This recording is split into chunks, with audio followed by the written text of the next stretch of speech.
Salut et bienvenue à toi soldat. Si tu regardes cette vidéo, c'est qu'aujourd'hui tu as envie de mettre en place dans ta vie des bonnes habitudes pour perdre du ventre petit à petit sur le temps, ou peut-être que ça va, tu es satisfait ou satisfaite, tu dis là j'aimerais ne pas reprendre de bide et garder ma forme actuelle. Donc les habitudes que je vais te donner, elles vont te servir. Première des habitudes, c'est d'être conscient, c'est d'être souciant de ton stress.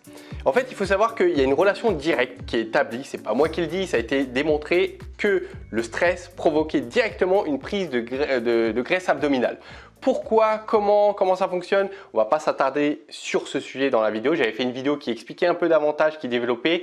Tu la trouveras en description ou comme d'hab, si tu es sur mobile, il y a une fiche qui va apparaître, donc tu pourras aller la voir juste après celle-ci.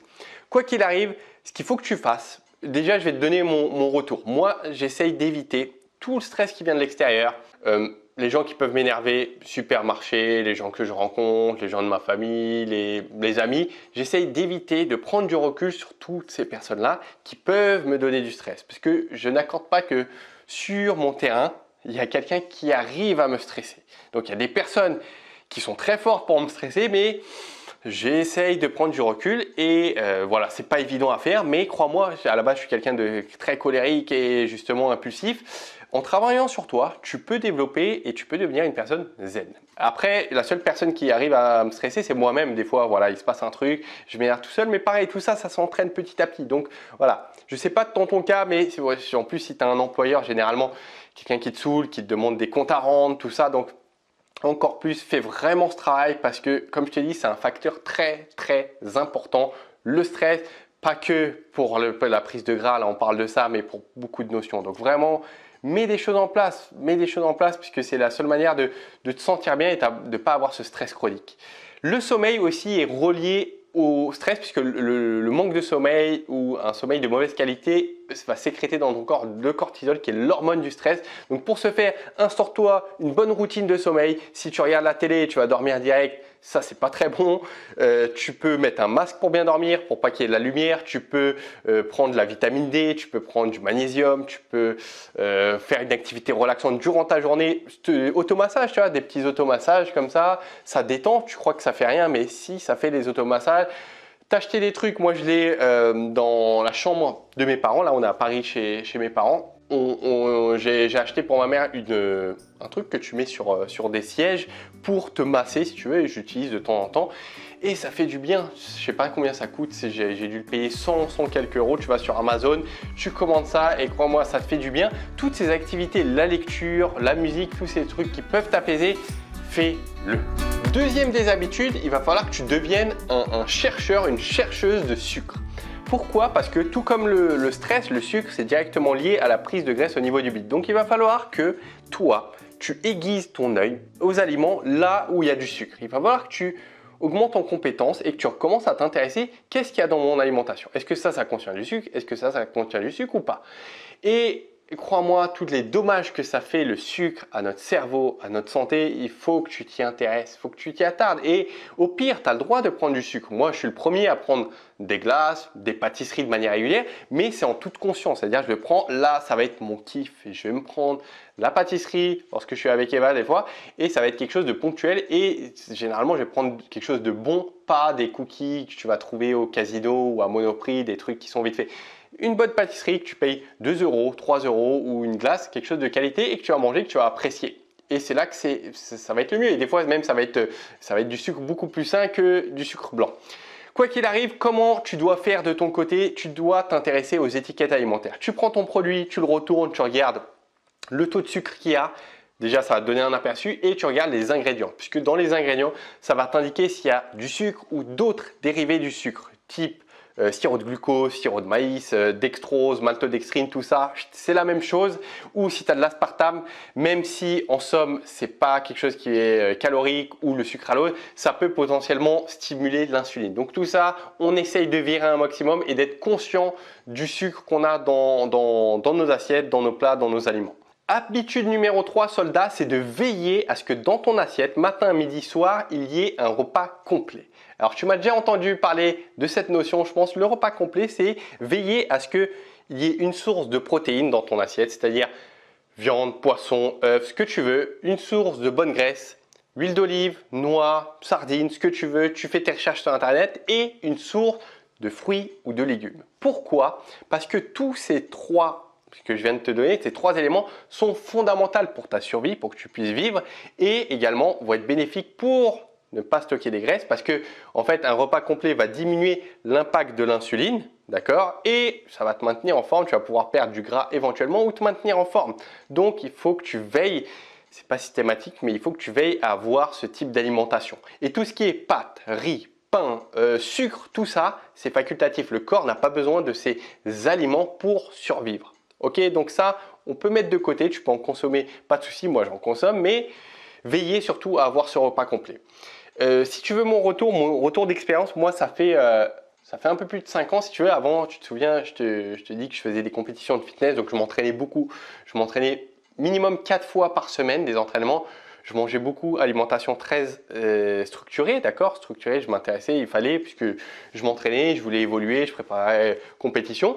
Et à partir d'un moment, 2013, 2014, je m'en souviens plus, mais ça fait plus ou moins 5 ans, j'ai diminué mes entraînements à 2 entraînements, puis à 1 entraînement par semaine. Et depuis ces 5 ans, je fais qu'1 entraînement par semaine. Sauf en Pologne l'an dernier où je suis remonté à 2-3 entraînements, j'ai repris de la forme physique, j'étais content, tout ça. Tout ça pour te dire que ce que tu entends généralement, c'est que quand tu arrêtes un sport, tu grossis, tu gonfles, tu perds tout ce que tu as. Et je voulais signaler que tout ça, c'est faux. Parce qu'à partir du moment où tu vas y avoir un repas complet, à bien t'alimenter, tu vas perdre forcément ta forme physique, puisque tu ne peux pas avoir la même forme physique que quelqu'un qui s'entraîne. Donc j'ai perdu de la forme physique, mais au niveau de la prise de gras, bah écoute, j'ai pris forcément un petit peu de gras puisque je fais moins d'activité physique, mais par contre, je ne suis pas devenu quelqu'un d'obèse, de gras. Moi, j'ai toujours mes abdominaux qui sont visibles un peu en dessous du t-shirt. Donc, c'est très bien. C'était pour te signaler que le repas complet, il faut que tu veilles à le prendre.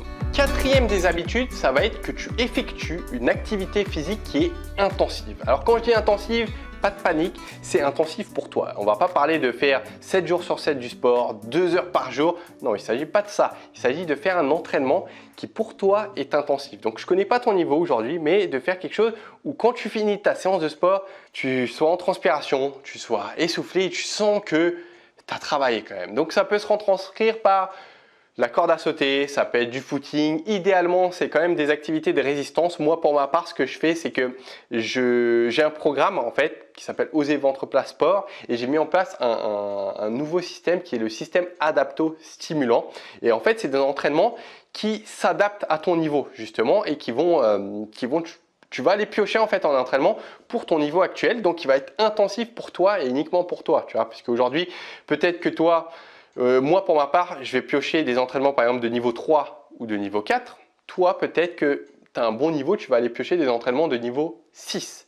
Ou si tu as une moins bonne condition physique, peut-être ça va être niveau 1. Mais en tout cas, quoi qu'il arrive, tu comprends que pour toi, ça va être intensif. Et c'est ça le plus important. Et à partir de ce moment-là, quand c'est intensif, tu vas améliorer ta sensibilité à l'insuline, tu vas brûler du gras tout de suite, immédiatement. Ton métabolisme va s'élever, donc même au repos, tu vas pouvoir brûler des calories au fur et à mesure et du ventre. Donc, ça a énormément de bénéfices de faire ce type de pratique et surtout que tu peux, ces exercices dont je te parle, moi, tu sais, comme je suis en déplacement, je voyage, je n'ai pas de salle de sport. Donc, ces entraînements, je les pratique à l'extérieur, dans la nature. Donc, moi, c'est ce qui m'arrange aujourd'hui dans l'état des choses. Donc, toi, fais ce qui t'arrange par rapport à ta situation actuelle. Mais comme je te dis, il faut que ce soit intensif. Si tu veux tester le programme que je suis en train de te parler, j'ai mis en place un challenge de 7 jours. Sur 7 jours, tu reçois une vidéo. On s'entraîne ensemble. Il y a différents niveaux. Tu prends le niveau qui te convient et tu testes pendant 7 jours. Et tu vas voir que il se peut que tu perdes dans 7 jours jusqu'à moins 3 cm de tour de taille au niveau des cuisses ou là où tu as envie de perdre et que tu perdes également éventuellement jusqu'à 3 kg. Donc après, ça dépend des personnes. Il y a des personnes qui ont perdu plus, il y a des personnes qui ont perdu juste 500 grammes, mais tu peux tester et tu trouveras comme d'hab, soit ça va s'afficher là, soit en description. Habitude numéro 5, ça va être d'écouter ton corps et de manger vraiment à ta faim. Il va falloir que tu saches ce qui se passe dans ton estomac. Est-ce que tu as faim? Est-ce que tu n'as pas faim? Pourquoi tu n'as pas faim? Et que tu commences à t'écouter pour perdre du poids, du ventre petit à petit. D'accord? Pas te coiffer, te grignoter. Qu'est-ce qui se passe? Comment ça se fait que je mange? Pour comprendre ça, je voulais te dire que tu sais, moi, tout ce que je t'enseigne, que ce soit dans mes vidéos ou dans les différents programmes si tu en fais partie, c'est des choses qui sont prouvées par la science. J'ai rien inventé, moi je prends des éléments, je te mets dans ton assiette tout ce qui est prouvé par la science, tout ce que tu as à suivre qui est efficace et qui est sûr à 99,9% que tu perds ton poids et tes graisses. Je ne vais pas te dire d'aller faire un nouveau régime qui vient de sortir ou un rééquilibrage alimentaire connu ou un truc qui sort du chapeau de je sais pas qui. Non, je vais te dire aujourd'hui ce qui marche. Et dans les choses qui marchent, je te l'ai répété maintes et maintes fois, tu sais très bien, je te dis que la chose la plus importante, c'est ton apport calorique. Donc si tu ne sais pas, c'est la première fois que tu entends cette notion, va voir une vidéo que j'ai faite, je te la mettrai en description, qui t'expliquera. Mais tout ça pour te dire quoi? Que je te dis qu'il faut t'intéresser à ton apport calorique. Donc je sais ce que pensent les gens. Oh, mais ça me saoule de calculer ce que je mange. Moi, j'ai pas envie de calculer, j'ai pas envie de me prendre la tête, j'ai pas le temps. Il ne s'agit pas de ça. Écoute-moi bien. Lorsque tu fais ton calcul de besoins caloriques, disons, allez, tu fais ton calcul, tu as remarqué que tes besoins sont de 2000 calories. Ok, d'accord, ils sont de 2000. Jour 1, alors pendant 48 heures, c'est vrai, ça va être relou parce qu'il va falloir que tu calcules ce que tu manges. Mais c'est que 48 heures. C'est que 48 heures et derrière, ça va te faire économiser peut-être 1 an, 5 ans, peut-être que les 5 années depuis que tu galères à perdre du poids ou 10 ans peut-être, comme moi, c'est peut-être parce que tu t'es pas intéressé à ces notions qui sont prouvées. Tu vois ce que je veux dire? Alors que, oh, on reprend. Jour 1, tu calcules ce que tu manges. Ok, c'était relou. Tu remarques que jour 1, tu manges à 2048 calories. Jour 2, tu remarques que tu manges à 2100 calories. Eh ben, comment tu veux perdre du poids alors que tu manges au-dessus de tes besoins? Et ça, c'est la chose la plus importante dans la théorie. Donc, c'est pour ça que je te dis qu'il faut s'intéresser à ça. Après jour 3, jour 4 et pour le reste de ta vie, tu n'as plus besoin de calculer. C'est juste pour t'orienter, pour dire ok, là, je peux y aller, feu vert, je fonce, il n'y a pas de souci. Par contre, si tu manges au-dessus, tu dis oh là là là, avant que je commence, je vais d'abord me recadrer, je vais un peu manger moins là parce que c'est pas bon. Et là, après, je vais commencer à écouter mon corps, je vais écouter mes sensations et je vais rouler tout droit sans faire de calcul, sans me casser la tête, etc. Résumé de tout ce qu'on vient de dire, intéresse-toi à ton stress. Intéresse-toi à savoir qu'est-ce qui peut diminuer ton stress. Après, je sais que aujourd'hui, tu n'as peut-être pas le temps, ça va empiéter sur ton loisir de t'intéresser à ce genre de choses, peut-être que tu t'en fous. Mais aujourd'hui, si tu es nerveuse, si tu es nerveux, si tu es colérique, tout ça, c'est des traits de caractère que tu as développés au fur et à mesure du temps. Aujourd'hui, tu peux devenir quelqu'un de zen. Tu peux devenir quelqu'un de zen, mais il faut changer la manière de voir les choses. Et tout ça, il faut mettre en place des choses que malheureusement, il faut y consacrer du temps, de l'énergie, peut-être des fois même de l'argent.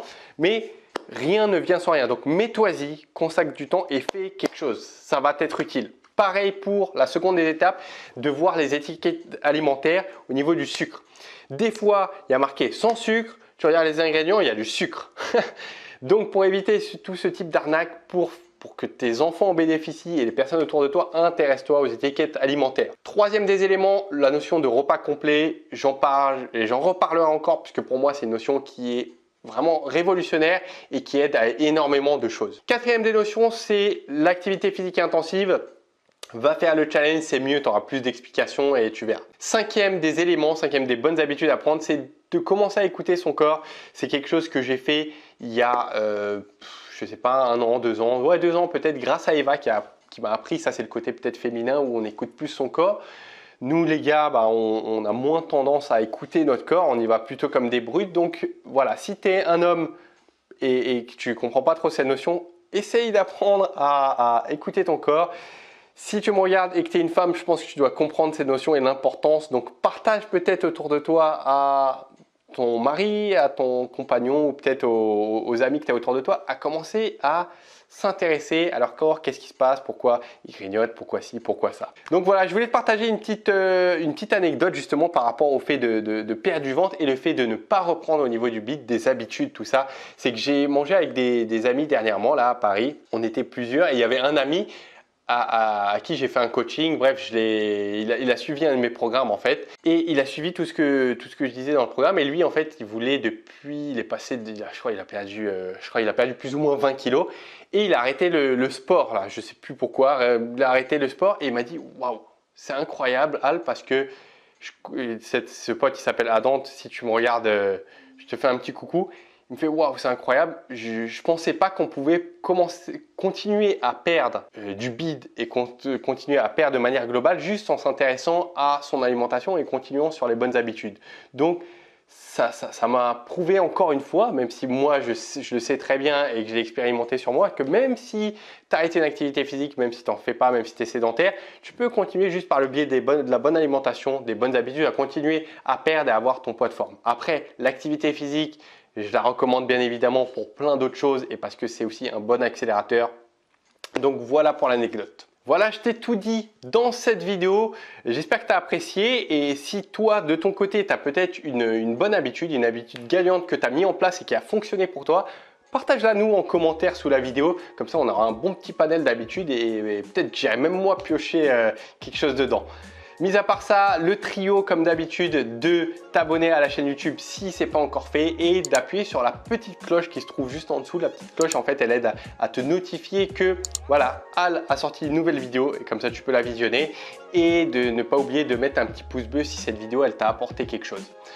Comme d'habitude, le fait de partager cette vidéo, je te remercie d'avance si c'est le cas parce que les gens me découvrent par les partages principalement et tu sais des fois il y a une information qu'on entend de quelqu'un et elle nous tape au cerveau et c'est là qu'il commence à y avoir un changement. Donc je te remercie de ton partage et de ta présence sur cette vidéo et d'avoir regardé et n'oublie pas d'appliquer surtout. Mis à part ça, le challenge, commence-le, tu trouveras juste à la fin de la vidéo une fiche, tu cliques dessus, tu vas être redirigé vers une autre page où après tu peux choisir de commencer le challenge et le challenge il va commencer presque instantanément. Je vais t'expliquer tout ça et tu vas pouvoir commencer à pratiquer tes exercices intensifs. Et écoute, je t'ai tout dit soldat, n'oublie pas que ne rien lâcher dans ce que tu fais, que ce soit dans ta perte de poids, que ce soit dans ta vie, ne pas trouver d'excuses. Faire ça pour ton entourage, pour ta famille, pour ta future famille, pour tes futurs enfants ou pour tes enfants actuels. On lâche rien et on va jusqu'au bout des choses. Merci à toi d'être présent. Ciao, ciao.